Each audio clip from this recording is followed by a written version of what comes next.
Dear students, in today's lecture, we will discuss about the hardness of water, types of hardness, reaction of hard water with soap, equivalents of CaCO3.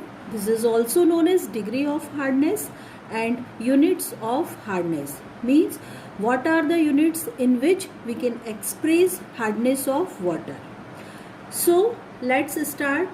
First we will discuss about the hardness of water. So what is hardness of water? ये जल की कठोरता क्या होती है? So hardness is a property or it is a characteristic of water which prevents lathering of soap. It means it is a property or it is a characteristics due to which soap does not produce lather with hard water. तो hardness पानी का एक गुण है, यह पानी का एक गुण है, ये कैरेक्टरिस्टिक है, ये गुण है, यह पानी की एक विशेषता है जिसकी वजह से पानी साबुन के साथ झाग नहीं देता है. We can also define this hardness of water as soap consuming capacity of water. हम इसे soap consuming capacity of water क्यों कह रहे हैं? क्योंकि सोप का काम है लेदर प्रोड्यूस करना, सोप का काम है झाग बनाना, लेकिन जब पानी में हार्डनेस प्रेजेंट होगी तो ये सोप लेदर प्रोड्यूस नहीं कर रहा है, ये कंज्यूम होता जा रहा है किसी और काम में, कुछ और करने लगता है. ये इसका काम है लेदर प्रोड्यूस करना, लेकिन ये लेदर प्रोड्यूस नहीं कर रहा है, कहीं और कुछ काम में कंज्यूम होता जा रहा है. किस काम में कंज्यूम होता है? ये कंज्यूम होता है हार्डनेस कॉजिंग इम्प्योरिटीज के प्रेसिपिटेट बनाने में. इसीलिए जो तीसरी डेफिनेशन हम देते हैं हार्डनेस की, we can also define this hardness as ability of water to precipitate out soap. Means if hardness causing impurities are present in water then they precipitate out soap. Soap will not produce lather with hard water. Instead of producing lather, soap is converted into insoluble precipitate. So in this way we can define hardness. First we can define hardness as a characteristic property of water which prevents lathering of soap. We can also define hardness of water as soap consuming capacity of water, or we can also define this hardness of water as ability of water to precipitate out soap. Fine. Now, what are the main cause of this hardness? Hardness के cause क्या होते हैं? Hardness के कारण क्या है? पानी hard क्यों हो रहा है? जल में कठोरता क्यों आ रही है? So hardness in water is mainly because of presence of some salts. कुछ सॉल्ट्स की प्रेजेंस की वजह से पानी में हार्डनेस होती है. अब हर सॉल्ट की वजह से नहीं होती है. हम क्या कह रहे हैं? Because of presence of some salts. तो ये सॉल्ट्स कौन से होंगे? So main salts are salts of calcium and magnesium ions. तो ये जो सॉल्ट्स हैं ये कौन से होंगे? Mainly these are the salts of calcium and magnesium. If calcium and magnesium salts are dissolve in water then they will produce hardness. अगर पानी में कैल्शियम और मैग्नीशियम के सॉल्ट्स डिसॉल्व होंगे तो वो क्या करेंगे? पानी में हार्डनेस प्रोड्यूस करते हैं. इसके अलावा कुछ हैवी मेटल्स के सॉल्ट्स भी हो सकते हैं, कुछ जैसे आयरन के सॉल्ट्स हो सकते हैं, एल्यूमिनियम के सॉल्ट्स हो सकते हैं, मैग्नीज के सॉल्ट्स भी हो सकते हैं और स्ट्रॉन्शियम के सॉल्ट्स भी हो सकते हैं. इस तरह से कुछ और दूसरे सॉल्ट्स भी वाटर में प्रेजेंट हो सकते हैं डिसॉल्व फॉर्म में, जो कि वाटर में हार्डनेस प्रोड्यूसिंग करेंगे, but their amount is negligible. नहीं के बराबर इनका अमाउंट होता है. इसीलिए जब हम हार्डनेस की बात करते हैं तो इन सॉल्ट्स को ध्यान नहीं देते हैं. हमारा सारा कंसंट्रेशन हार्डनेस की बात जब हम करते हैं तब कहाँ आके रुक जाता है? सॉल्ट्स ऑफ कैल्शियम और मैग्नीशियम पर। तो मेन बात ये हुई कि हार्डनेस का कॉज क्या होता है। तो हार्डनेस वाटर में क्यों होती है? Because of presence of some calcium and magnesium salts. अब ये सॉल्ट्स कौन कौन से हो सकते हैं? तो ये सॉल्ट्स हो सकते हैं calcium bicarbonate CaHCO3 whole twice, magnesium bicarbonate, calcium chloride, magnesium chloride, calcium sulphate and magnesium sulphate. ये कुछ ऐसे मेन सॉल्ट्स हैं, अगर ये वाटर में डिसॉल्व होंगे तो ये वाटर में हार्डनेस प्रोड्यूस करेंगे। अब अगर वाटर में ये सॉल्ट्स प्रेजेंट हैं तो क्या वो सेम टाइप की हार्डनेस प्रोड्यूस करेंगे? नहीं, वो डिफरेंट टाइप की हार्डनेस प्रोड्यूस करते हैं। तो कौन सा सॉल्ट कौन सी हार्डनेस प्रोड्यूस करेगा? Let's discuss this. So our next topic is types of hardness. What are the main types of hardness? Hardness के टाइप्स क्या क्या होते हैं? कितने टाइप की हार्डनेस होती है? So there are 2 types of hardness. Hardness 2 type की होती है। First one is the temporary hardness and second one is the permanent hardness. पहली हार्डनेस है टेम्पररी हार्डनेस, दूसरी है permanent hardness. Temporary hardness also known as carbonate hardness and this one also known as alkaline hardness. Permanent hardness is also known as non-carbonate hardness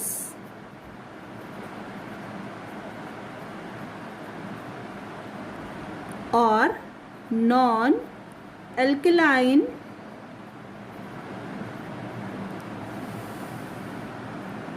hardness. So there are 2 types of hardness in water. First one is the temporary hardness, अस्थायी कठोरता, permanent hardness, स्थायी कठोरता. This temporary hardness is also known as carbonate hardness or alkaline hardness. This permanent hardness is also known as non-carbonate hardness and non-alkaline hardness. Now come to the next point. What are the main causes of this hardness? What are the causes? So this temporary type of hardness is mainly because of presence of bicarbonates of calcium and magnesium ions and carbonates of iron.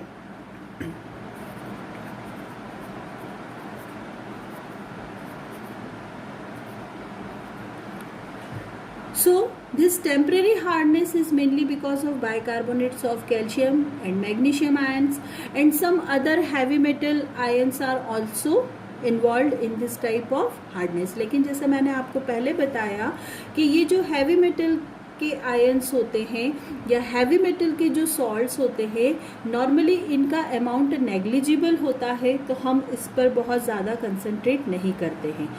तो जब हम temporary hardness की बात करेंगे सो this is the mainly because of bicarbonates of calcium and magnesium ions. Okay fine. So calcium bicarbonate and magnesium bicarbonate.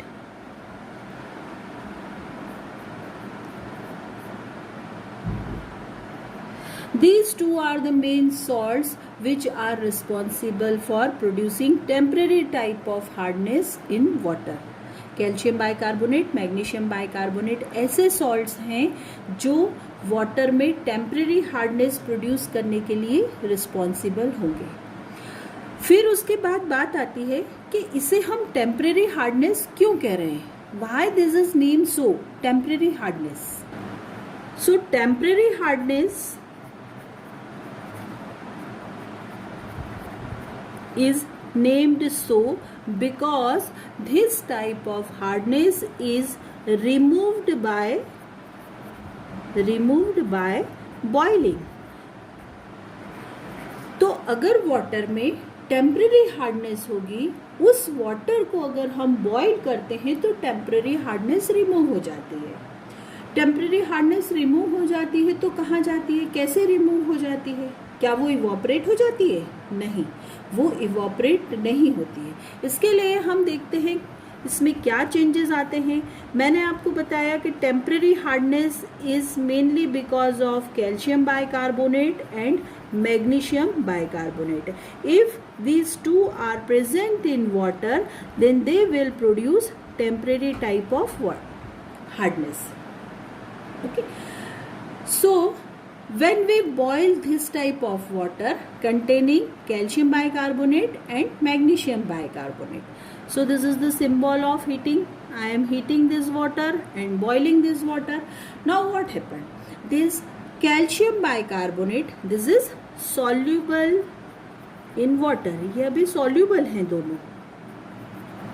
Calcium bicarbonate and magnesium bicarbonate, these two are the soluble salts. These two are soluble in water.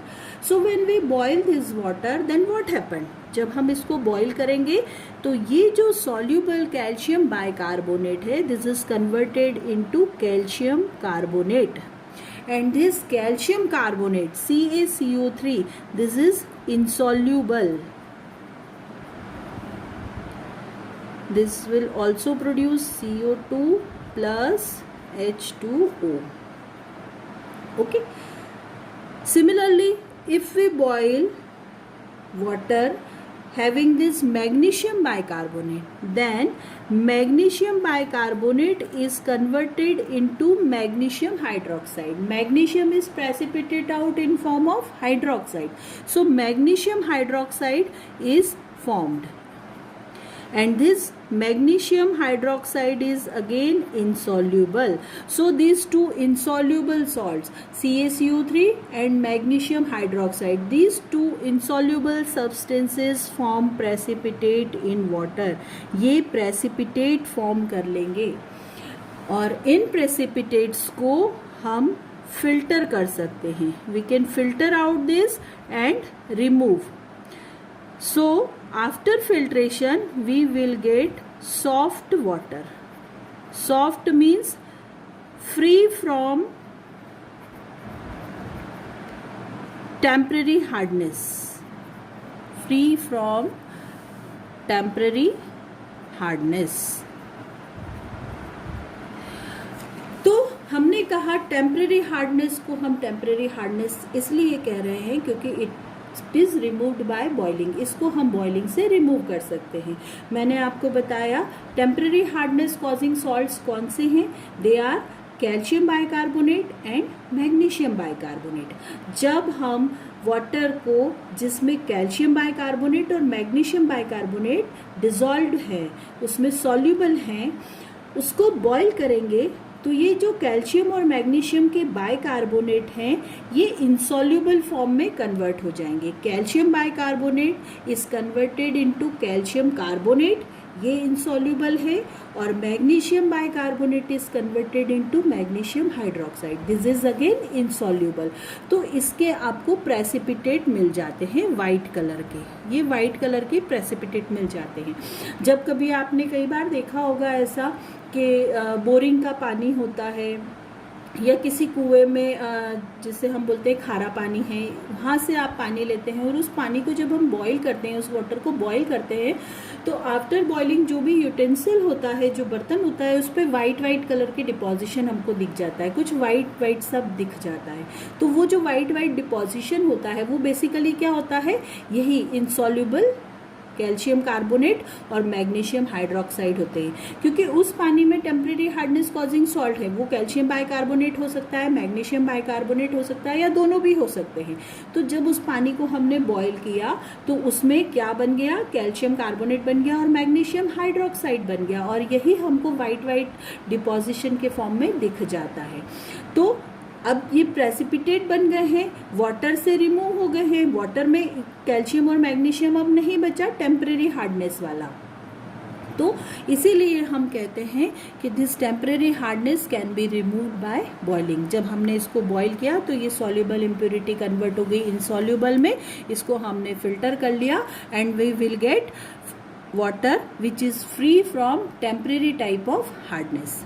Okay, now next we will discuss about the permanent hardness of water.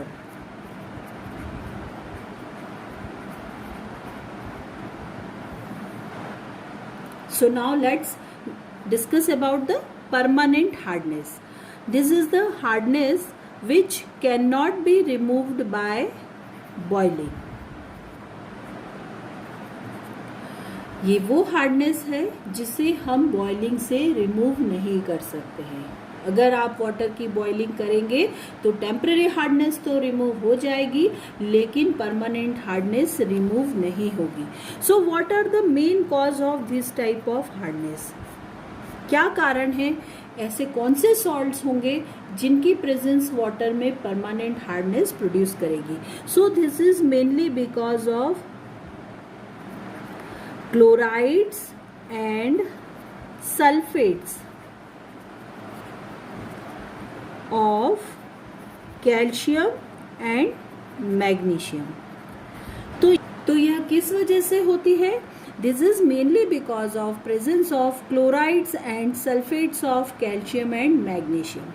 तो अगर water में calcium के chlorides या sulphates, similarly magnesium के chlorides या sulphate dissolve होंगे तो पानी में परमानेंट टाइप की हार्डनेस होगी।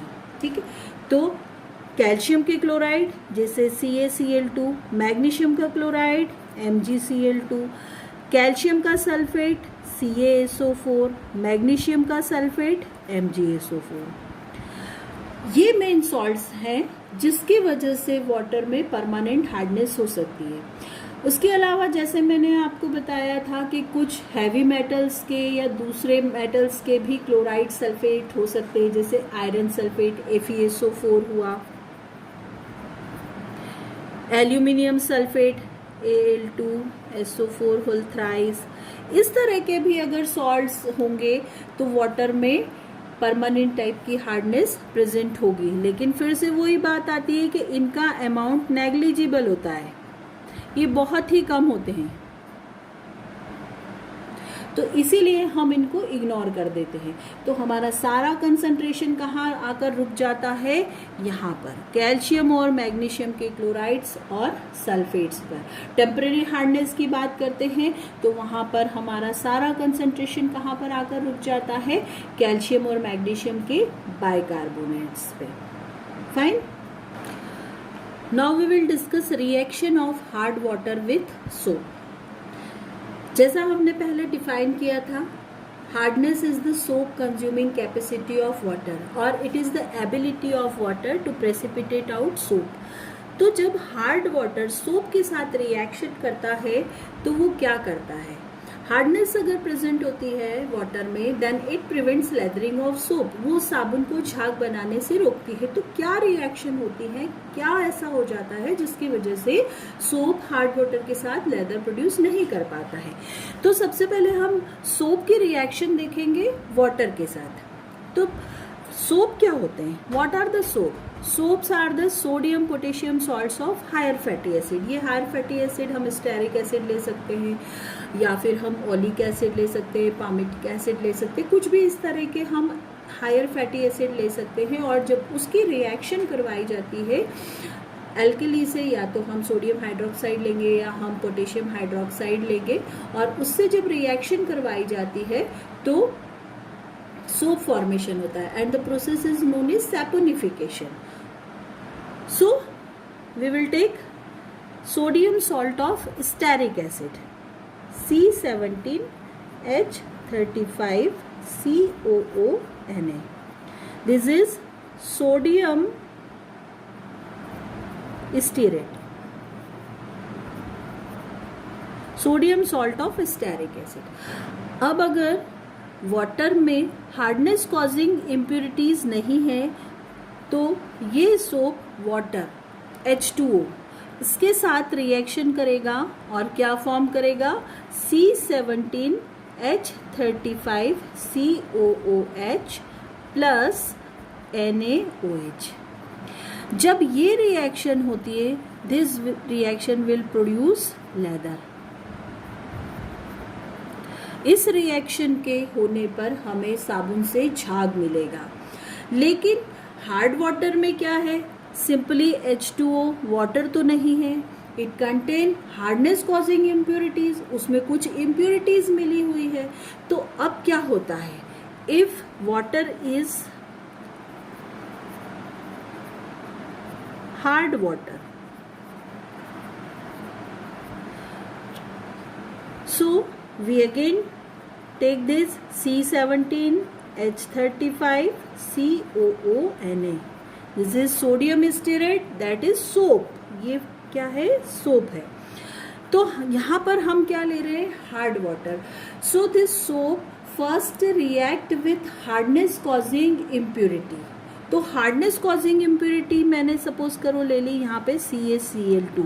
This is the hardness causing impurity present in water and this hardness causing impurity make water hard.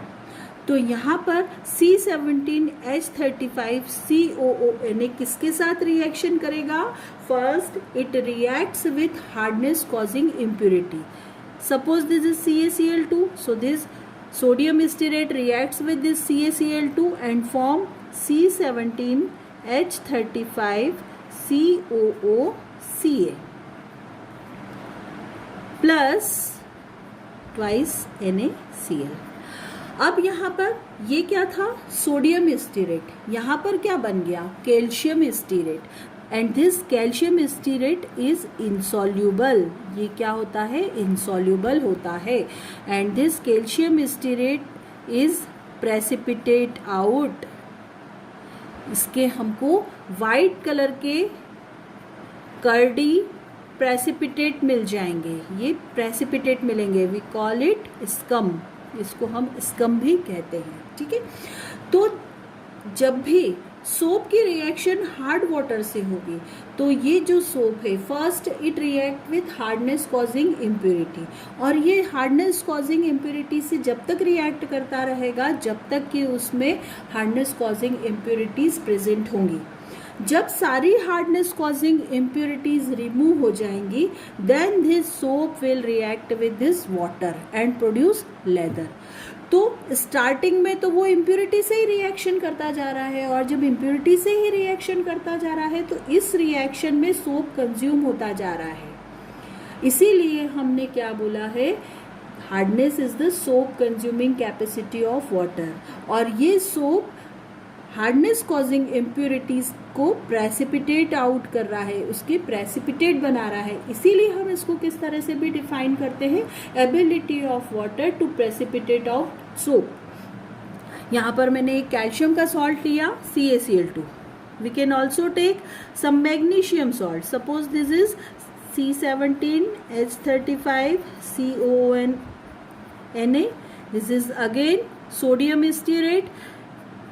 Now I am taking this magnesium sulfate, sulfate of magnesium. Again C17H35COO. Now magnesium stearate is formed. यहाँ पर calcium stearate form हुआ था और यहाँ पर क्या बना है, ये magnesium stearate. This is again insoluble. ये फिर से क्या है, इनसॉल्यूबल है. इट फॉर्म प्रेसिपिटेट, ये फिर से प्रेसिपिटेट फॉर्म करेगा और साथ में मुझे मिल गया Na2SO4. ठीक है. सो this is again insoluble precipitate is formed in this reaction. So magnesium precipitate out this sodium soap as magnesium soap. Magnesium की प्रेजेंस में ये सोडियम सोप किस में कन्वर्ट हो गया, मैग्नीशियम सोप में, जो कि क्या होता है, इनसॉल्युबल. तो ये इस तरह से जो भी सॉल्ट वाटर में प्रेजेंट हो, यहाँ मैंने CaCl2 लिया था, फिर उसके बाद MgSO4 लिया, we can take MgCl2, we can take CaSO4, we can take calcium bicarbonate, we can take magnesium bicarbonate. आप कोई भी हार्डनेस प्रोड्यूसिंग सॉल्ट ले सकते हैं. वो सॉल्ट जब भी सोप के साथ रिएक्शन करेगा, सोप को वो प्रेसिपिटेट में कन्वर्ट करता जाएगा. और जब तक वाटर में इस तरह की इम्प्योरिटीज प्रेजेंट होगी, सोप से प्रेसिपिटेट बनता रहेगा, सोप प्रेसिपिटेशन में कंज्यूम होता रहेगा और लेदर प्रोड्यूस नहीं करेगा. Fine. Now next we will discuss equivalents of CaCO3. This is also known as degree of hardness. तो क्या होता है कि जब हम वाटर एनालिसिस करते हैं तो हमें हार्डनेस को एक्सप्रेस करना होता है कि हम किस तरह से हार्डनेस को एक्सप्रेस करें, या कुछ नॉन हार्डनेस कॉजिंग इम्प्योरिटीज़ भी होती हैं जिनको हमें एक्सप्रेस करना होता है इन टर्म्स ऑफ CaCO3 इक्विवेलेंट. तो ये CaCO3 इक्विवेलेंट बेसिकली क्या है?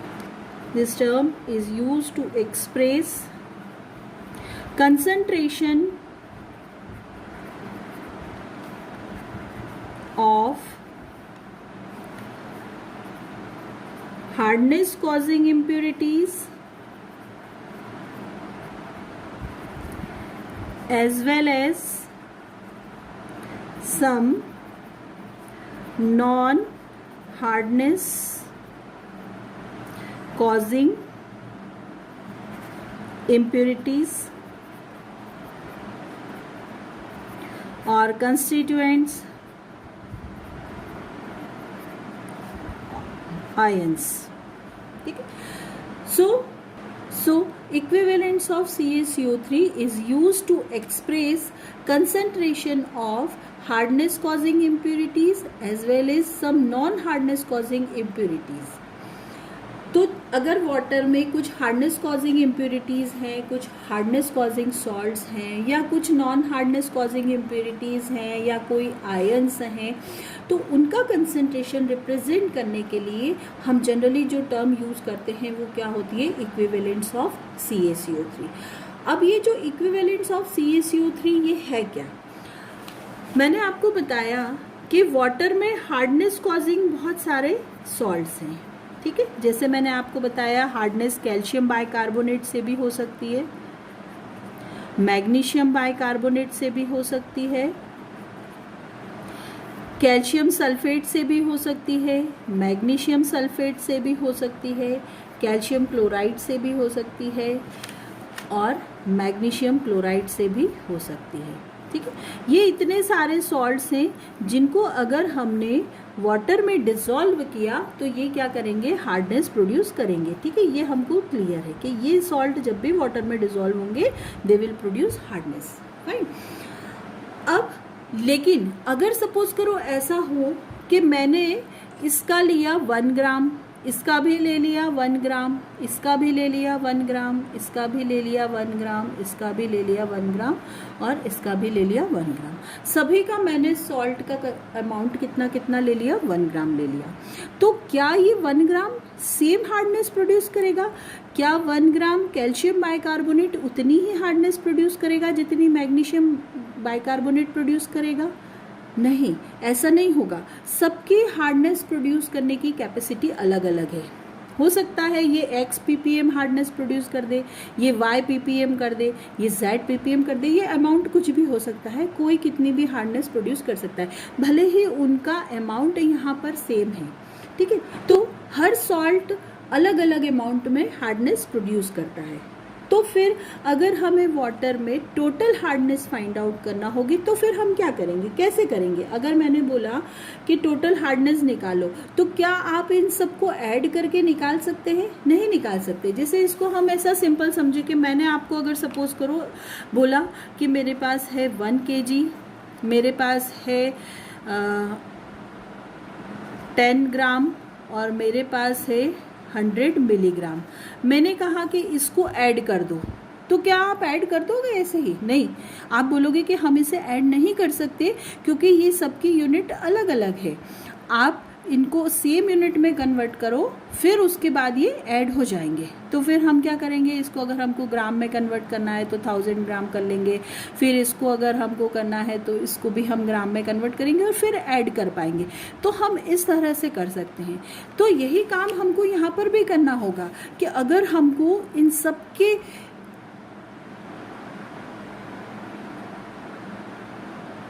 अगर हमको यह पता लगाना है कि ये सारी सॉल्ट्स अलग अलग हैं और ये कितनी हार्डनेस प्रोड्यूस कर रहे हैं, तो हम वो सारा अमाउंट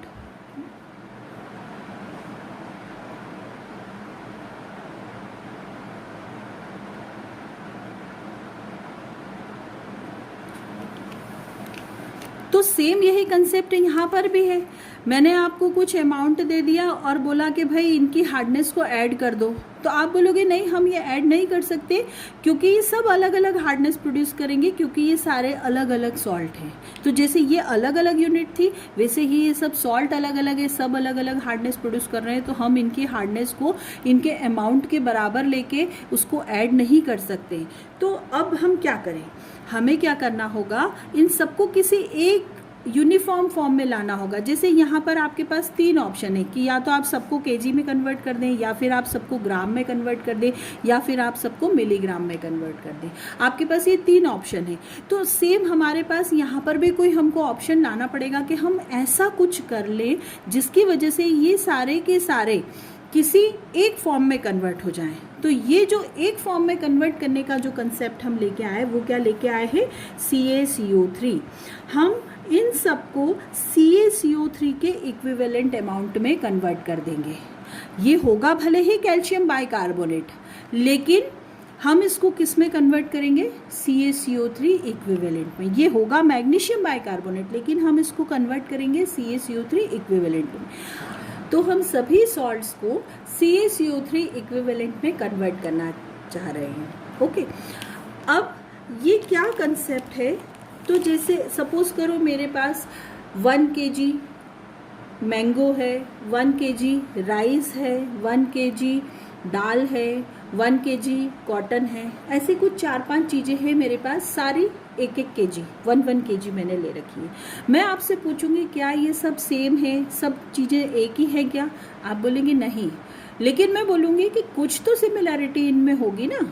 तो फिर आप ऐसा बोलेंगे कि हाँ, इन सब का वेट क्या है, 1 kg है। तो यही कंसेप्ट हम यहाँ यूज़ कर रहे हैं। ये जो 4 चीज़ें मैंने आपको बताई, कुछ मैंने कॉटन बताया, मैंगो बताया, राइस बताया, दाल बताई, they all are equivalent in terms of weight. वो वेट के टर्म्स में इक्विवेलेंट है, though they are different, all are different, but they are equivalent in terms of weight. तो यहाँ पर भी हमारे पास सॉल्ट सारे अलग अलग है, लेकिन उनको हम किसी एक पर्टिकुलर पैरामीटर पे इक्विवेलेंट बना देंगे। तो ये जो इक्विवेलेंट हमको लेना है, ये किसके कंटेक्स्ट में लेना है? जैसे मैंने जो एग्जांपल दिया उसमें मैंने जो पैरामीटर लिया वो क्या लिया, वेट लिया। यहाँ पर हम जो पैरामीटर लेंगे वो होगी हार्डनेस प्रोड्यूसिंग कैपेसिटी। वो क्या होगी, hardness producing capacity. Suppose I have this 100 gram CaCO3, मेरे पास 100 ग्राम CaCO3 है एंड 162 ग्राम कैल्शियम बाइकार्बोनेट। मैंने ये 2 सॉल्ट ले लिए। क्या दोनों का वेट सेम है? नहीं। क्या ये दोनों सॉल्ट एक है? नहीं, दोनों तो अलग अलग हैं। अब क्या करें, क्या ये किसी तरह से इक्विवेलेंट होंगे? तो हाँ, ये हो सकते हैं। मैंने इसे भी वाटर में डिसॉल्व किया और इसे भी मैंने वाटर में डिज़ोल्व किया, दोनों को मैंने वाटर में डिज़ोल्व किया और उसके बाद मैंने इसकी हार्डनेस चेक करी और इसकी हार्डनेस भी मैंने चेक करी। ठीक है, इस पर्टिकुलर केस में जब मैंने 100 ग्राम CaCO3 को वाटर में डिज़ोल्व किया तो सपोज करो मेरे पास आई x ppm हार्डनेस आई, और जब मैंने 162 ग्राम कैल्शियम बाइकार्बोनेट को वाटर में डिज़ोल्व किया और उस वाटर की हार्डनेस चेक करी तो मेरे पास कितनी हार्डनेस आई, x ppm। क्या अब ये इक्विवेलेंट है? Yes, they are equivalent in terms of hardness producing capacity. तो यहाँ पर चूंकि दोनों सेम हार्डनेस प्रोड्यूस कर रहे हैं इसलिए मैं ये बोलूँगी 162 gram of calcium bicarbonate is equivalent to 100 gram of CaCO3 in terms of hardness producing capacity. तो ये ही कंसेप्ट जो होता है ये क्या होता है, CaCO3 का इक्विवेलेंट कहलाता है। हम चाहे कोई सा भी सॉल्ट ले ले, उसका कितना भी अमाउंट ले ले, लेकिन उसकी जगह पर अगर कैल्शियम कार्बोनेट होता तो वो कितना होता कि दोनों जो है सेम हार्डनेस प्रोड्यूस करें। कोई भी सॉल्ट हो और जो हमने कैल्शियम कार्बोनेट लिया है वो दोनों सेम हार्डनेस प्रोड्यूस करें। सॉल्ट अलग अलग होगा, वेट अलग अलग होगा, लेकिन दोनों अगर सेम हार्डनेस प्रोड्यूस कर रहे हैं तो वो क्या कहलाता है, equivalents of CaCO3 for given salt. जैसे यहाँ पर मैंने बोला calcium bicarbonate, this 162 gram calcium bicarbonate is equivalent to 100 gram of calcium carbonate in terms of hardness producing capacity because both are producing same amount of hardness when dissolved in water. Fine. उसके बाद बात आती है why this CaCO3 is chosen for this CaCO3 equivalent. Why CaCO3?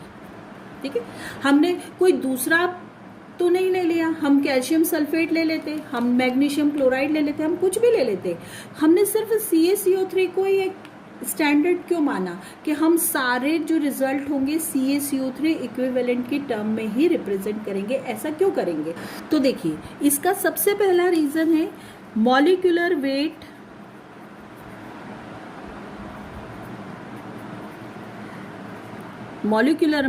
और molecular mass of CaCO3 is 100। इसका molecular mass कितना है, 100। Equivalent weight होता है इसका, इक्विवेलेंट वेट 50। तो यहाँ पर जब इसका मोलर मास 100 होता है तो कैलकुलेशंस जब हम करते हैं तो बहुत इजी हो जाते हैं।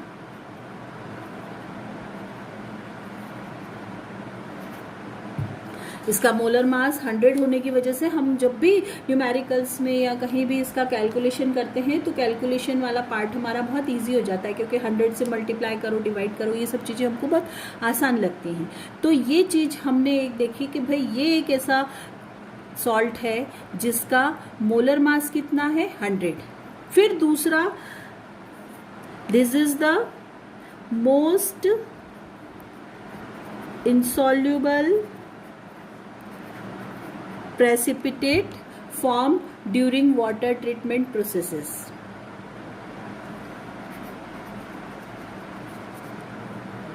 ठीक, तो इसका मतलब क्या हुआ कि जो दूसरे सॉल्ट हैं, जैसे हमने बोला कि भाई हमने कैल्शियम क्लोराइड लिया, तो कैल्शियम क्लोराइड जो है वो वाटर में सॉल्यूबल है।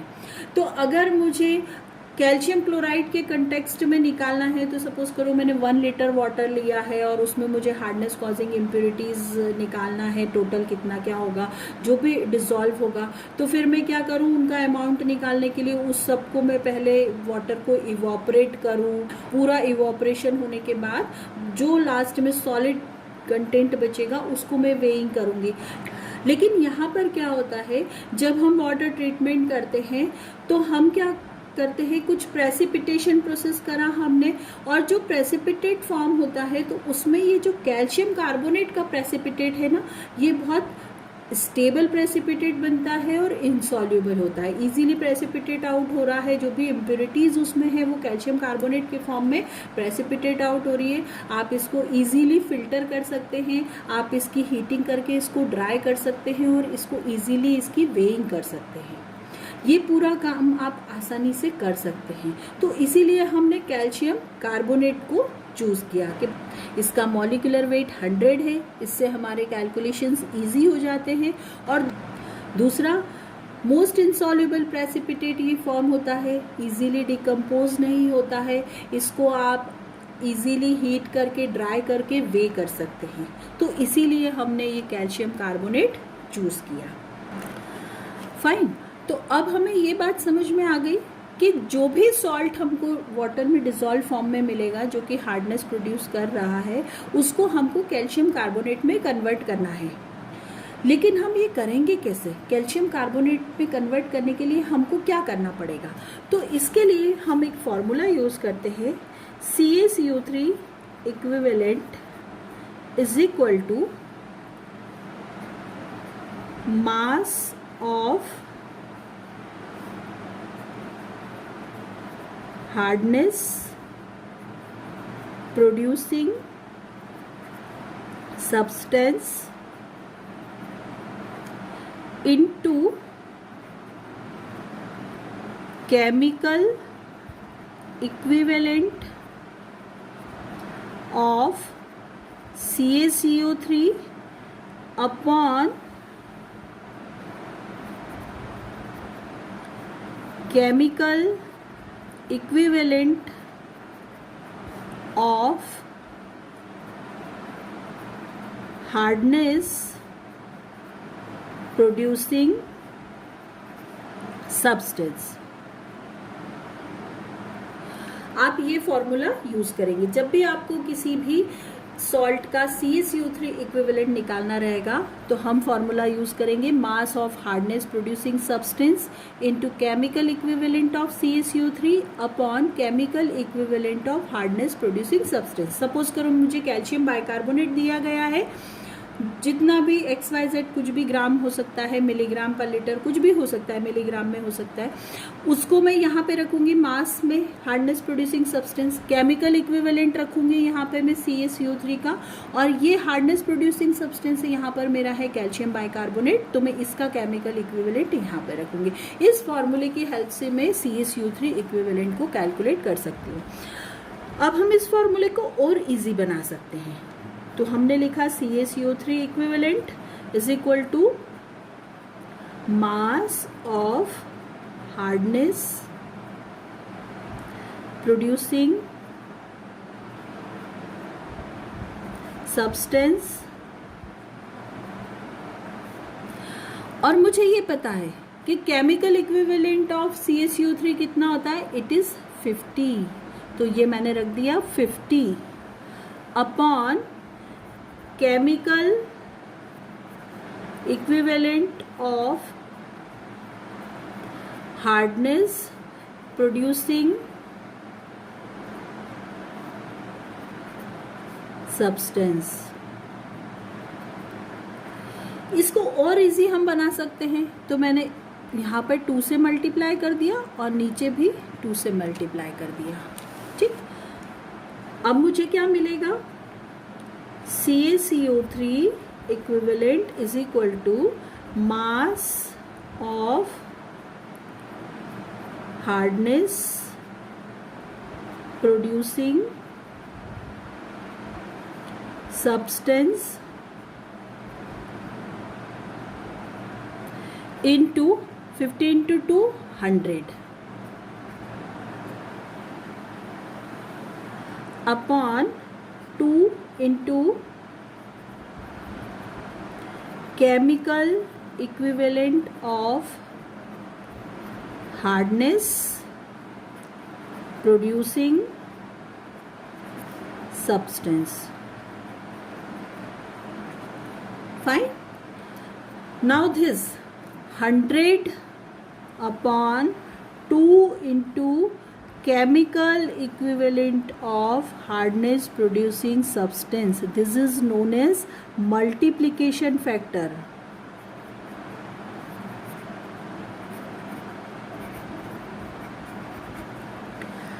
So finally we have CaCO3 equivalent is equal to mass of hardness producing substance into multiplication factor. So this is the final formula. We can calculate equivalence of CaCO3 or CaCO3 equivalent by using this formula, that is mass of hardness producing substance into multiplication factor. So this is the table for multiplication factors of salts and ions present in water. So in this table we have these 4 columns. First one is for constituent salt or ion, second one is for molar mass, third one is for chemical equivalent. We can calculate chemical equivalent by using this formula, molar mass upon charge, or we can say this is n factor. In this case we divide this molar mass by charge, positive or negative charge. Now next is the multiplication factor. We have this multiplication factor is equal to 100 upon 2 into chemical equivalent of constituent salt or ion. Fine. So first salt is calcium bicarbonate. So what is the molar mass of this calcium bicarbonate? This is 162. We can calculate chemical equivalent of this calcium bicarbonate by dividing this molar mass by its charge. So calcium is +2, Ca +2 होता है, तो हमने यहाँ पे 2 से इसको divide कर दिया. 2 से डिवाइड किया, वी हैव दिस 81. यहाँ पर हमको 81 मिल गया. अगेन यहाँ पर फॉर्मूले में हमने वैल्यू रखा 100 upon 2 into chemical equivalent of this calcium bicarbonate and it is 81. So 100 upon 2 into 81. We will get multiplication factor as 100 upon 162. This is the multiplication factor for calcium bicarbonate. Similarly, we can calculate for magnesium bicarbonate. What is the molar mass of this magnesium bicarbonate? It is 146. We divide this 146 by 2 because Mg is again +2. यहाँ पर +2 charge है. So we get this 73. Again, we substitute this 73 in place of the chemical equivalent. So we get 100 upon 2 into 73 and we will get this multiplication factor, that is 100 upon 146. Similarly for CaSO4, 136 is the molar mass. We divide this by 2 because calcium is +2. We get this 68. We substitute this 68 in this formula in place of this chemical equivalent, so we will get 100 upon 136. Similarly, we can calculate for different type of salts and it is shown in this table.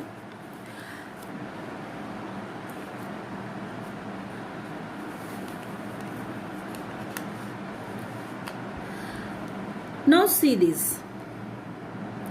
This is HCl. What is the molar mass of this HCl? It is 36.5.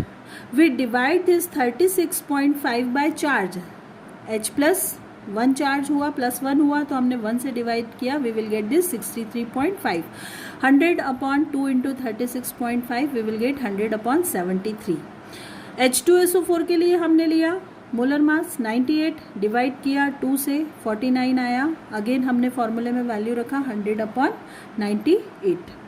उसके बाद आता है H plus ions. If H plus ions are present in water, so H plus ion का molar mass होगा 1 को 1 से divide किया 1 आया. 100 अपॉन 2 इंटू 1 किया तो 100/2 आया. OH माइनस के लिए हम क्या करेंगे, 17 इसका मोलर मास हुआ 17/1. 17 हमको केमिकल इक्विवेलेंट मिला. 100 अपॉन 2 इंटू 17 हमने किया, we will get this 100 upon 34. Similarly bicarbonate ion HCO3 1 minus 61 is the molar मास.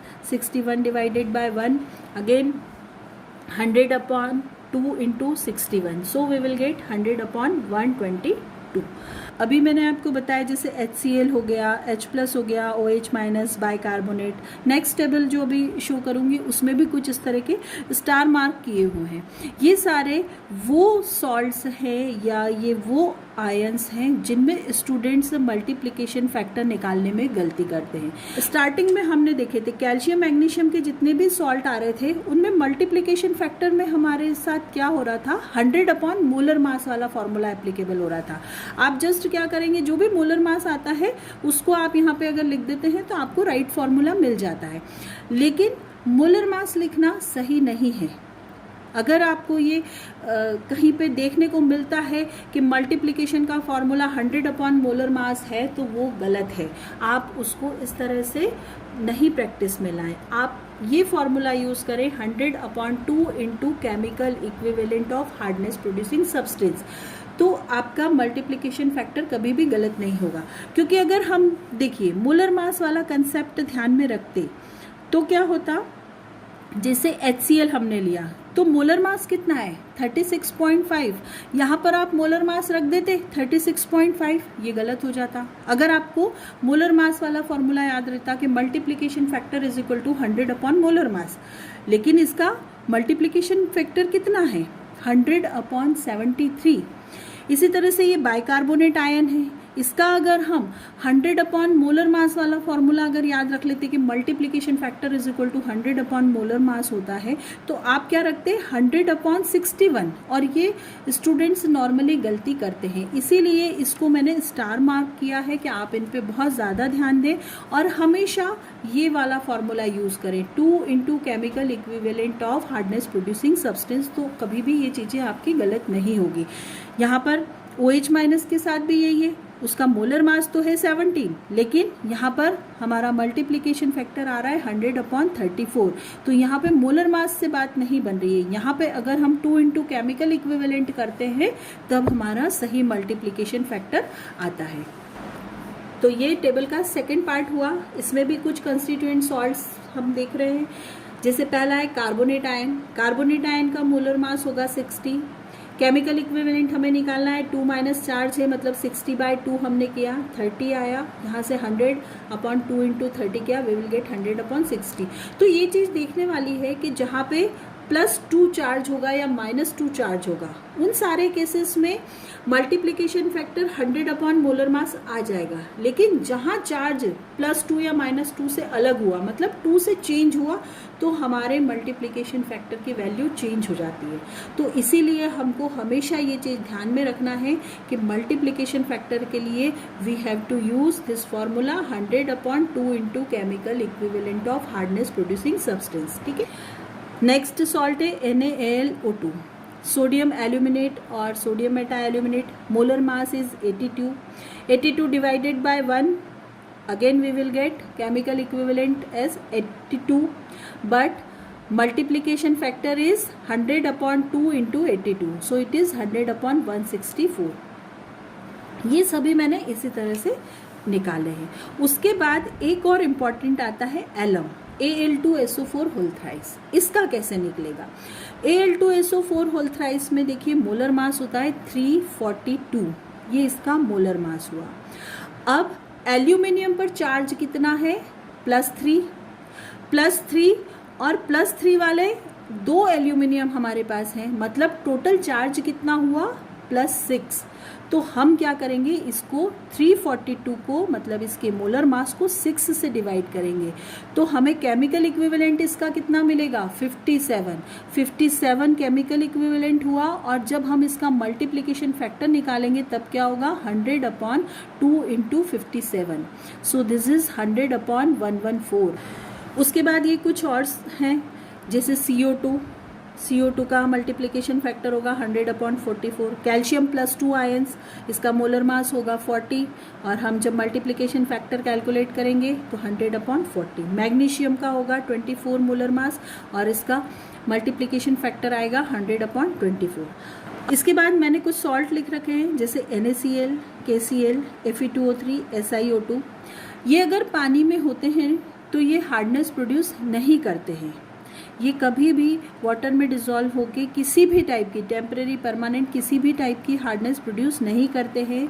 और जब हम न्यूमेरिकल्स देखते हैं, जैसे लाइम सोडा प्रोसेस के न्यूमेरिकल्स जो हम आगे देखेंगे, तो उन प्रोसेसेस में ये कभी भी लाइम भी कंज्यूम नहीं करते हैं, सोडा भी कंज्यूम नहीं करते हैं।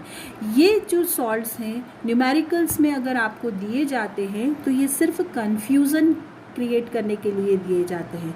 तो अगर इस तरह के कोई भी सॉल्ट आपको दिए गए हैं तो आपको उनको कभी भी अपने कैलकुलेशन में कंसिडर नहीं करना है।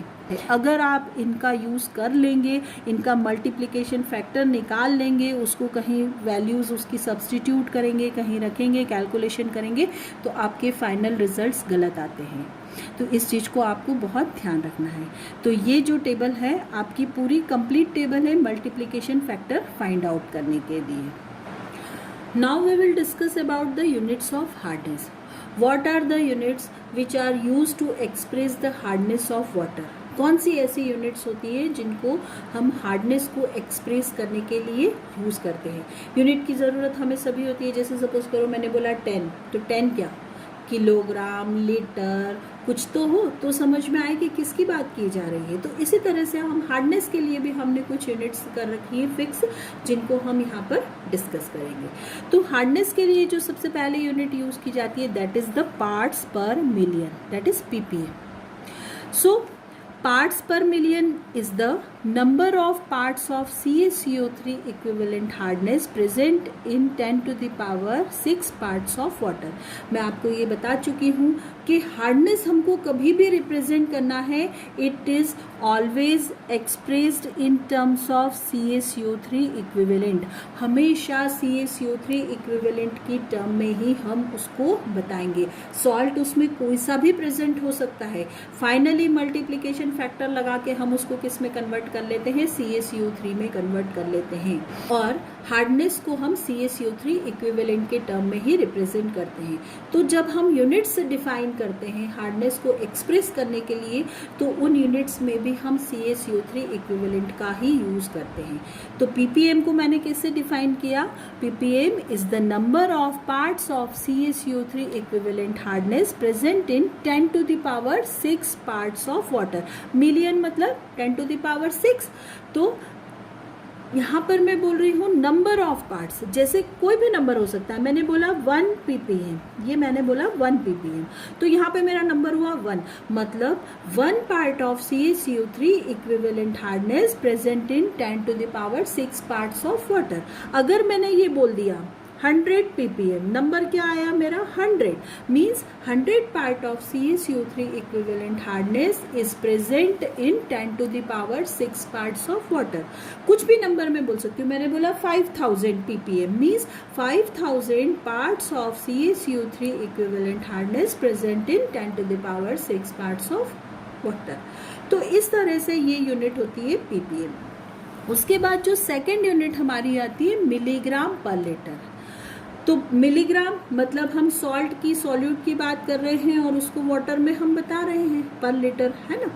तो milligram per litre is the number of milligram of CaCO3 equivalent hardness present in 1 litre of water. यहाँ पे हमको मिलीग्राम में बताना है, तो मिलीग्राम किसका लेंगे, CaCO3 का ही लेना है हमें। तो वही बात हुई कि number of milligram of CaCO3 equivalent hardness present in 1 litre of water.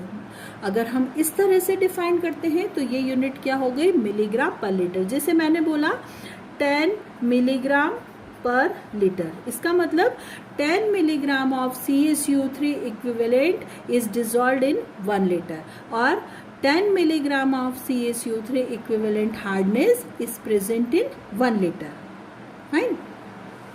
अब ppm में और मिलीग्राम पर लीटर में क्या रिलेशन होता है, तो देखिए 1 ppm is equal to 1 milligram per litre होता है। ये एक बहुत इंपॉर्टेंट कंसेप्ट है, इसको आप ध्यान से देखें। तो ये कैसे होता है, मिलीग्राम पर लीटर और ppm बराबर कैसे होते हैं, 1 ppm is equal to 1 milligram per litre कैसे होता है। तो देखिए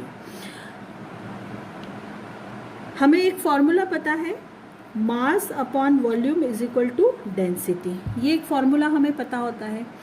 तो वाटर के सेंस में क्या होता है, डेंसिटी होती है 1। तो वाटर के लिए ये फॉर्मूला हो गया mass is equal to volume, मतलब जितना वॉल्यूम होगा उसके बराबर हमारा क्या हो जाता है, मास हो जाता है। मास और वॉल्यूम बराबर हो जाते हैं। अब 1 लीटर हमने लिया है वाटर, यहाँ पे हम क्या बोल रहे हैं, 1 लीटर वाटर, पर लीटर मतलब 1 लीटर। तो 1 लीटर वाटर का मास कितना हो जाता है, 1 kg।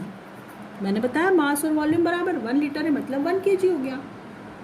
इसको केजी को मैं ग्राम में कन्वर्ट कर सकती हूँ, मैंने लिखा 1000 ग्राम। इसको ग्राम को मैं मिलीग्राम में भी कन्वर्ट कर सकती हूँ, तो ये कितना हो गया, 1000 इंटू 1000 मिलीग्राम। तो अब मेरे पास क्या आ गया, 1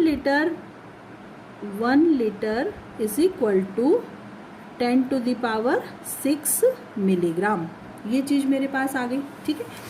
अब मैंने बोला 1 मिलीग्राम पर लीटर, इस 1 लीटर को मैं 10 टू द पावर 6 मिलीग्राम लिख सकती हूँ, बिल्कुल 1 milligram upon 10 to the power 6 milligram. इसको मैंने कट किया, अब ये क्या हो गया, 1 upon 10 to the power 6। 1 part of CaCO3 equivalent present in 10 to the power 6 part of water, ये क्या है, 1 ppm। 1 part of CaCO3 equivalent present in 10 to the power 6 part of water, तो ये हो गया 1 ppm। So this 1 ppm is equal to 1 milligram per liter। Now next unit is degree Clark और grains per gallon। Grains पर gallon, इसे हम GPG लिखते हैं।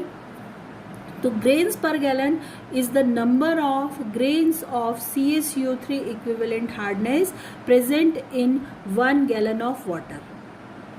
1 गैलन वाटर में कितने ग्रेन्स प्रेजेंट हैं उसे हम क्या कहते हैं, ग्रेन्स पर गैलन, ठीक है। तो number of grains of CaCO3 equivalent hardness present in 1 gallon of water. अब 1 ग्रेन इज इक्वल टू कितना होता है, 1 अपॉन 7000 पॉन्ड। इसको हमने पॉन्ड में कन्वर्ट कर दिया, LB में कन्वर्ट कर लिया। So 1 grain is equal to 1 upon 7000 LB होता है। 1 gallon is equal to 10 LB, 10 pound. अब हम देखेंगे degree Clark. So degree Clark is the number of parts of CaCO3 equivalent hardness present in 70,000 parts of water. तो ये 70,000 parts of water का concept हम कहाँ से ले आए, हम यहाँ से ले आए। हमने ये जो ग्रेन्स पर गैलन बताया, हम वहीं से इस कंसेप्ट को लेके आए डिग्री क्लार्क को। So 1 degree Clark is equal to 1 grain per gallon, ये हुआ, ठीक, क्योंकि ये दोनों सेम यूनिट है। तो 1 degree Clark is equal to 1 grain per gallon. और 1 ग्रेन इज इक्वल टू मैंने आपको बताया 1 अपॉन 7000 LB। तो इस ग्रेन की जगह मैंने क्या रखा, 1 अपॉन 7000 LB रखा। इसी तरह से गैलन मैंने आपको बताया 1 gallon is equal to 10 LB। तो इस गैलन की जगह मैंने क्या रख दिया, 10 LB रख दिया। अब फाइनली मेरे पास क्या हुआ, 1 अपॉन 70,000 LB से LB मैंने कट कर दिया। तो 1 degree Clark is equal to क्या बचा, 1 part of CaCO3 equivalent hardness present in 70,000 parts of water. तो इसी से हम ये डिफाइन कर रहे हैं, the number of parts of CaCO3 equivalent hardness present in 70,000 parts of water. This is degree Clark. Now next unit is degree French. So degree French is the number of parts of CaCO3 equivalent hardness present in 10 to the power 5 parts of water. कितने equivalent CaCO3 के 10 to the power 5 parts of water में present होंगे, वो क्या कहलाएगा, degree French. मैंने कहा 1 degree French, इसका मतलब हुआ 1 part of CaCO3 equivalent hardness present in 10 to the power 5 parts of water. मैंने कहा 5 डिग्री फ्रेंच, इसका मतलब 5 part of CaCO3 equivalent hardness present in 10 to the power 5 parts of water. मैंने कहा 500 डिग्री फ्रेंच, इसका मतलब 500 parts of CaCO3 equivalent hardness present in 10 to the power 5 parts of water. Fine, इसको याद करने का एक ट्रिक है, F for 5, F for French. तो 10 टू द पावर 5 पार्ट्स हमको लेना है, 5 हमने लिया है, F for 5, F for French. तो फ्रेंच में हमको 10 टू द पावर 5 पार्ट लेना है, क्योंकि 70,000 पार्ट्स डिग्री क्लार्क में यूज़ किया जाता है, यहाँ पे 10 to the power 5 parts use किया जाता है, और स्टूडेंट इन दोनों में बहुत कंफ्यूज होते हैं। डिग्री फ्रेंच में डिग्री क्लार्क वाली डेफिनेशन बोल देते हैं, डिग्री क्लार्क में डिग्री फ्रेंच वाली बोल देते हैं। तो आप इसको इस तरह से, ये एक छोटा सा मतलब मेमोराइज करने के लिए एक है कि अगर आप इस तरह से इसको याद कर पाएँ कि फ्रेंच में हम स्पेलिंग में एफ यूज़ कर रहे हैं और यहाँ पे हम 5 यूज़ कर रहे हैं, मतलब एफ वाले साथ में हमको रखना है फ्रेंच और 5। Fine. Now next is milli equivalents per litre. So milli equivalent per litre is the number of milli equivalents of CaCO3 present per litre of water. कितने मिली इक्विवेलेंट CaCO3 के 1 litre water में present होंगे, वो क्या कहलाता है, मिली equivalents per litre. तो मैंने यहाँ पे बताया 1 milli equivalent per litre means 1 milli equivalent of CaCO3 present in 1 litre of water. मैंने बोला 10 milli equivalent per litre means 10 milli equivalent of CaCO3 is present in 1 litre of water. ठीक है, अब इसके बाद हम बात करेंगे इक्विवेलेंट वेट ऑफ CaCO3। यहाँ पे हम बार बार बोल रहे हैं मिली इक्विवेलेंट ऑफ CaCO3। तो सबसे पहले देखो इक्विवेलेंट ऑफ CaCO3 कितना होगा, 50 ग्राम पर मोल होगा। ठीक, उसके बाद मिली मतलब 10 टू द पावर -3, मिलीग्राम में हम बोलते हैं मतलब वो 10 टू द पावर -3 होता है ना। तो 1 मिली इक्विवेलेंट पर लीटर का मतलब क्या हुआ, 50 into 10 to the power -3 gram of CaCO3 present per litre of water. और ये क्या हुआ, 50 into 10 to the power -3 gram means 50 milligram. So 1 milli equivalent per liter is equal to 50 milligram of CaCO3 present in 1 liter of water. So this is the milli equivalent per liter. So we can write 1 milli equivalent per liter is equal to 50 milligram of CaCO3 present in 1 liter. Now we know that milligram per liter is equal to ppm. So we can also write this 50 ppm and this 50 ppm is equal to 1 milli equivalent per liter। 1 milli equivalent per litre होगा तो वो किसके बराबर होगा, 50 ppm के बराबर। अगर मुझे 1 ppm is equal to how much milli equivalent per litre निकालना होगा तो मैं क्या करूँगी, 1 ppm is equal to 1/50 milli equivalent per litre इसको लिख दूंगी। This is 0.02। So 1 ppm is equal to 0.02 milli equivalent per litre. Fine.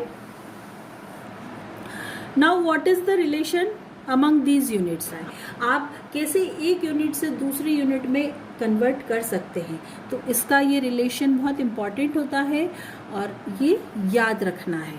So 1 ppm is equal to 1 milligram per liter is equal to 0.07 degree Clark is equal to 0.1 degree French is equal to 0.02 milli equivalent per litre. ये कैसे हो सकता है, जैसे suppose करो मैं ppm और degree Clark का रिलेशन देखना चाहती हूँ। यहाँ से मुझे पता चल रहा है कि 1 ppm is equal to 0.07 degree Clark होता है। ये कैसे आएगा, मैंने लिखा 1 degree Clark is equal to 1 part of CaCO3 equivalent hardness present in 70,000 parts of water। मैं ऐसा लिख सकती हूँ इसको। अब मैं इसे ऐसा भी लिख सकती हूँ 1/7 into 10 to the power 4 this is equal to 1 degree Clark. अब मुझे ये पता है कि ppm में 10 टू द पावर 6 आता है, 10 टू द पावर 6 आता है। ठीक है, तो अगर मुझे यहाँ पे 10 टू द पावर 4 की जगह 10 टू द पावर 6 लाना है तो मैं क्या करूँगी, मैं इसको 10 टू द पावर 2 से मल्टीप्लाई कर देती हूँ और यहाँ पे 10 टू द पावर 2 से डिवाइड कर देती हूँ। फाइन। अब क्या हुआ, ये मेरे पास इस 7 को मैं यहाँ ले गई, 7/10 टू द पावर 2 हो गया और यहाँ मुझे बचा 1/10 टू द पावर 6। दिस 1/10⁶ मतलब क्या है, 1 part of CaCO3 equivalent hardness present in 10⁶ parts of water. 7 divided by 100 और 7 divided by 10⁻², तो ये कितना हो गया 0.07. ये मेरा चल रहा था डिग्री क्लार्क और ये हो गया 1 ppm. तो इस तरह से मैंने ये बताया 1 ppm is equal to 0.07 degree Clark. Similarly we can also calculate for degree French. 1 degree French is equal to 1 part of CaCO3 equivalent hardness present in 10⁵ parts of water. ये हमें पता है. अब मुझे यहाँ पर 10⁵ है, 10⁶ लेके आना है, तो मैंने फिर से वही करा 1 डिग्री फ्रेंच अपॉन 10 और यहाँ पर भी मैंने क्या करा 10⁵ इंटू 10. यू 10 से 10 कट जाएगा तो कोई फ़र्क नहीं पड़ रहा है इस चीज़ में, लेकिन यहाँ पर मेरे पास अब हो गया 10⁶ और this is 0.1 degree French. So 0.1 degree French is equal to कितना आया 1 part of CaCO3 equivalent hardness present in 10⁶ parts of water. This is 1 ppm. जब भी मैं 1/10⁶ लिख रही हूँ इसका मतलब मैं 1 ppm लिख रही हूँ. सो दिस इज 0.1 डिग्री फ्रेंच. इस तरह से हम इन यूनिट्स का इंटर कन्वर्जन कर सकते हैं. ये रिलेशन बहुत इंपॉर्टेंट रिलेशन है, इसे आपको याद रखना है. ये कन्वर्जन हमेशा आपको वाइवा में भी पूछे जाते हैं, ये इस पे बेस्ड क्वेश्चंस, और आपको थ्योरी में भी ये हेल्पफुल होता है, तो इसे आप ध्यान में रखेंगे. तो यहाँ पे आज का लेक्चर हमारा ख़त्म होता है. तो स्टूडेंट्स, आज हमने हार्डनेस को डिस्कस किया, उसके टाइप्स देखे, उसके कॉजेज़ देखे, CaCO3 इक्विवेलेंट के बारे में हमने बात करी, उसके बाद हमने यूनिट्स ऑफ हार्डनेस को देखा. So hope you like this lecture. तो डियर स्टूडेंट्स, जब क्लासरूम टीचिंग होती है तो जो स्टूडेंट्स के फेस एक्सप्रेशन होते हैं उसे ही देख के हमें समझ में आता है कि स्टूडेंट को बात समझ में आई है या नहीं आई है. लेकिन ऑनलाइन टीचिंग में आपके लाइक्स, आपके कमेंट्स हमको बताते हैं कि आपको समझ में आया है या नहीं आया है. तो अगर आपको ये वीडियो लेक्चर पसंद आया है तो आप इसे लाइक करें, शेयर करें और मेरे चैनल को सब्सक्राइब करें. Thank you. Take care students.